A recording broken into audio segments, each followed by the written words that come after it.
네, 현재 많은 분들이 정민 씨를 애도하고 또 수사 결과를 주시하고 있는 상황인데요. 고 손정민 씨 아버지인 손현 씨가 오늘 어려운 걸음을 해주셨습니다. 아버님 어서 오십시오. 예, 참 어려운 인터뷰인데요. 마침 어제가 어버이날이어서 부모님 걱정하고 있는 분들이 참 많았습니다. 어떻게 추스르고 계십니까? 날씨에 따라 오락가락하기도 하고 하루 기온도 좀 왔다 갔다 하는데 네. 오늘 같은 경우는 스튜디오를 올 때 날씨가 너무 화창하고 제일 좋은 5월이라 우리 아들이 이런 좋은 날씨를 즐기지 못하고 20살의 한창인 나이에 이걸 못 보는구나. 우리는 20살 때 좋은 일도 많았고 마음껏 즐겼는데 네. 얘가 이걸 못 즐긴다고 생각하니까 가슴이 좀 아프더라고요. 네, 장례 기간 많은 분들이 자기 일처럼 아파하셨고 의혹이 남지 않게 해야 된다 관심을 가져주셨어요. 앞서도 리포트에서 이제 시민들께서 휴대전화를 찾으러 가신 거 보셨는데 많은 생각이 드셨을 것 같은데 어떻습니까? 장례 기간 전부터 정민이 찾는 현수막 붙일 때부터 많은 분들이 관심을 가져주셔서 솔직히 정민이 빨리 찾을 수 있었고요. 안 그랬으면 사실 아직 한강을 떠다닐지 뭐 서해에 갔을지도 모르는 상황인데 모든 것들이 그분들이 관심을 가져주셔서 그나마 여기까지 왔다고 생각을 하거든요. 제가 힘든지 안 힘든지 사실 솔직히 저는 힘든 걸 느끼진 않거든요. 근데 그분들을 생각하면은 나는 정신을 바짝 차려야지. 그런 생각을 할 수밖에 없게 도와주시는 그런 분들이 너무 감사드리고 있습니다. 지금 굉장히 많은 분들이 의문을 공유하고 있는 상황입니다. 근데 저희도 확실한 증언이나 물증을 확보하지 못하는 상황에서 최대한 객관적으로 여쭤보고 또 듣도록 하겠습니다. 어떤 부분이 가장 불안하세요? 말씀대로 이제 증거가 없고 정황만 있다 보니까 여러 가지 제가 느낄 때는 이상한 점들이 많은데 이게 어떤 증거가 있는 게 아니거든요. 그러다 보니 정말 경찰서 형사님들도 열심히 조사를 했는데 정말 물에 들어간 건 맞지만 왜 들어가는지 밝힐 수 없다. 그거는 모두가 원하지 않는 대답일 것 같거든요. 경찰서에서도 원하지도 않을 거고 저도 당연히 평생을 그러면 궁금증 갖고 살아야 되니까 의혹을 해결하는 게 첫 번째고 정말 누가 관여했다면 그걸 명확히 밝혀서 그 책임을 지게 하는 거가 원하는 건데 그렇게 갈 수 있을지 그게 굉장히 불안해요. 그렇게 될지 안 될지. 의문점이 남을까봐가 그 맞습니다. 결과가 가장 두려우신 것 같아요. 이제 지금 저희 언론에서는 중간 수사 결과를 알 수 없는 부분이 있고요. 어떻게 유족들에게는 경찰 측에서 또 입장을 전달받거나 하신 부분이 있습니까? 그러니까 저희를 전담해 주시는 분이 있어서 뭐 물어보면 해결도 해주시고 중간 과정을 말씀을 해주시지만 말씀대로 수사 과정 중인 거기 때문에 저한테 얘기했다가 제가 또 이렇게 누설할 수도 있으니까 막연한 기대죠.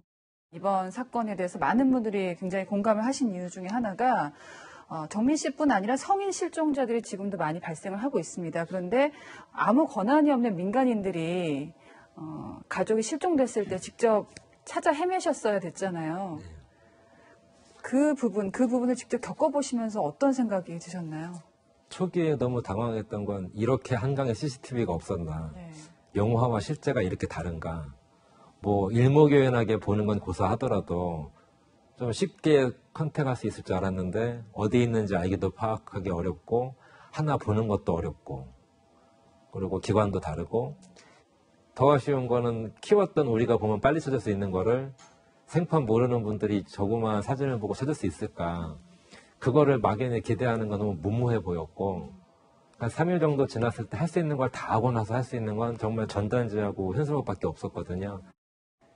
참 아픈 질문 자꾸 드리게 되는데요. 지금 수사가 더 진행이 돼야 밝혀질 것들이 많습니다만 지금 이 상황에서 아버님께서 가장 의문점을 갖고 계신 부분은 어디일까요?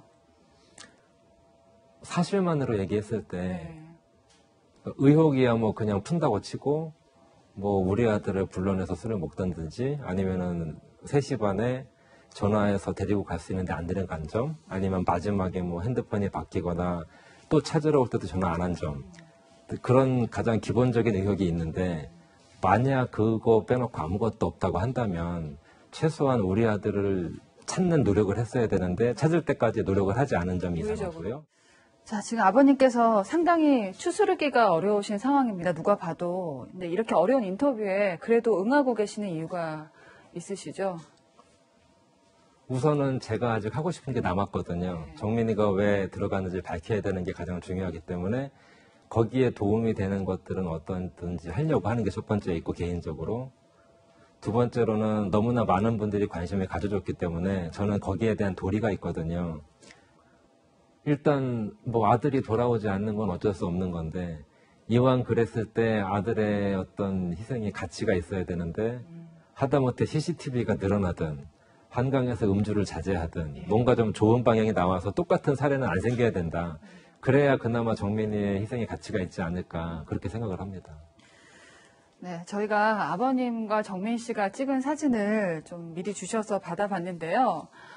제작진들도 보면서 참 마음이 많이 아팠습니다. 어떤 아들이었을지 사진만 봐도 상상이 되는데요. 참 어떤 아들이었을까요, 아버님께는? 몇 번 말씀을 드렸지만 저는 그 촉감, 아들이 어릴 때는 안거나 업었을 때, 그리고 뺨끼리 부비댔을 때 그 촉감이 제일 좋았고, 이제 성인이 되면 사실 남자로서는 싫어하잖아요. 아빠가 막 강제로 할 때도 있는데, 아빠를 이해해서 이제 포옹을 해도 약간 거리를 두지만 이렇게 안아줬거든요. 언제부턴가는 아빠를 이해하는 아들로 성숙이 됐을 때는 아빠의 마음을 이해하고 그냥 받아줬거든요. 뭐 다 큰 아들이 아빠가 뺨을 부비댄다고 좋아하진 않을 텐데 아빠를 이해하는 걸로 바뀌어가면서 얘가 이제 나를 이해하는구나, 성인이 돼가구나, 좀 더 나이가 먹으면 더 많은 대화가 되겠구나 했는데 그게 좀 안타까웠고요. 우리는 충분히 성장하면서 많은 걸 공감을 했기 때문에 형제 같기도 하고 참 좋았는데 그게 이런 식으로 끝을 맺게 될 줄은 몰랐죠. 네, 오늘 손정민 군 아버님 모시고 좀 어려운 이야기를 나눠봤습니다. 다시 한번 이 자리에 나와주셔서 감사드리겠습니다. 고맙습니다.